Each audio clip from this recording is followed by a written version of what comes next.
दोस्तों, लद्दाख के मिनी मार्ग चेक पोस्ट का वीडियो आपने जरूर देखा होगा, जहां पर एक लड़की आर्मी से चिल्लाते हुए कह रही है, ये BR जैन जी। जैसा आप जानते हो, हर सिक्के का दो पहलू होता है। कभी भी हमें एक पहलू को देखकर कोई भी फैसला नहीं करना चाहिए। पहला पहलू ये है कि उस लड़की को आर्मी से बात करने का तरीका आना चाहिए। जैसा लैंग्वेज उसने वहां पर यूज किया वो बिल्कुल गलत था। उसका समर्थन कोई भी नहीं करता, किसी भी तरह का व्यक्त नहीं करेगा।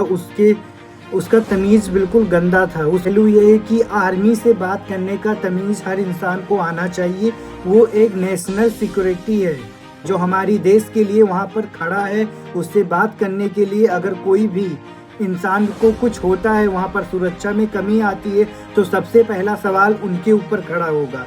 लेकिन लड़की ने जिस तरीके से बात किया, मैं उस चीज़ का बिल्कुल समर्थन नहीं करता। कहीं ना कहीं मन में ये सवाल ज़रूर उठता है, जब आप किसी ट्रैफिक में 10 मिनट 15 मिनट या आधे घंटे फंसते हैं तो हम अपना गुस्सा वहाँ पर निकालते हैं, वहाँ पर पुलिस वालों पे निकालते हैं, मन में गालियाँ देते हैं, आँख की टैक्स हम भरते हैं, रोड पे इतना ट्रैफिक क्यों लगता है। सेम वही चीज़ वहाँ पर भी हुआ था। वहाँ पर बिना किसी नोटिस के, बिना किसी अनाउंसमेंट के रोड को ब्लॉक कर दिया गया।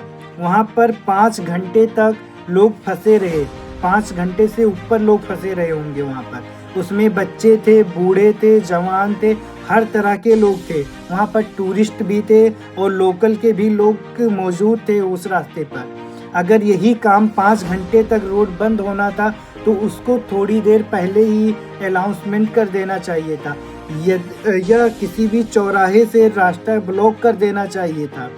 अगर कोई व्यक्ति आ रहा है तो वहाँ से वो दूसरे रास्ते पर या दूसरे तरफ जाकर घूम सकता है या निकल सकता है।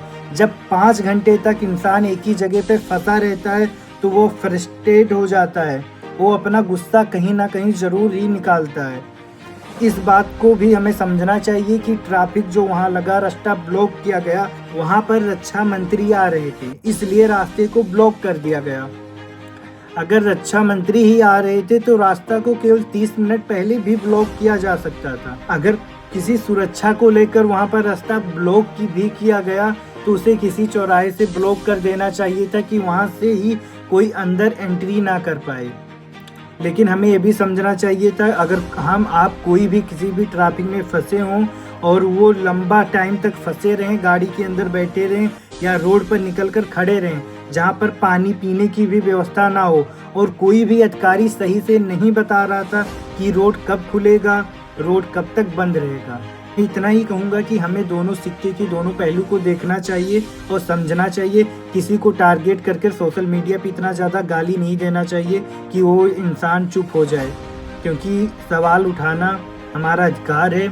अगर वो एक आवाज़ वहाँ पर मौजूद सभी की आवाज़ थी, एक बच्चे की आवाज़ थी, एक बुजुर्ग की आवाज़ थी, एक औरत की आवाज़ थी, एक बेटी की आवाज़। बात करने का सीमा पता रहना चाहिए, हमें कितना बोलना है और हम किससे बात कर रहे हैं। हम देश के नेशनल सिक्योरिटी से बात कर रहे हैं तो हमें कैसा लैंग्वेज यूज करना चाहिए, इसका उसे पता रहना चाहिए।